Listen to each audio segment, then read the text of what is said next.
জীর্ণ শীর্ণ দেহ, অথচ একাই খেয়ে ফেলেন কয়েকজনের খাবার।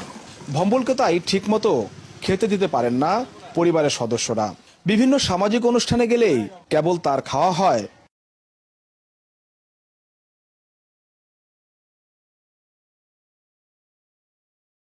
সবটি বাবুর্চি দেখবেন বাংলাদেশও মোড়া।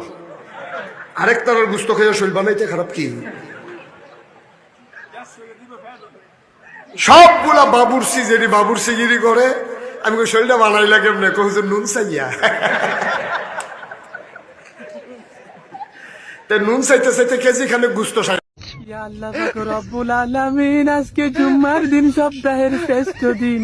এই দিনে আপনার কাছে আমার একটাই চাওয়ার মালিক, আমাদের এলাকার সব মানুষের দিল প্রাসান হয়ে গেছে, শক্ত হয়ে গেছে রে মালিক। আজকে 2-3 সপ্তাহ হয় মালিক, আমগো মসজিদে জিলাপি বিরিয়ানি কিছু দেয় না।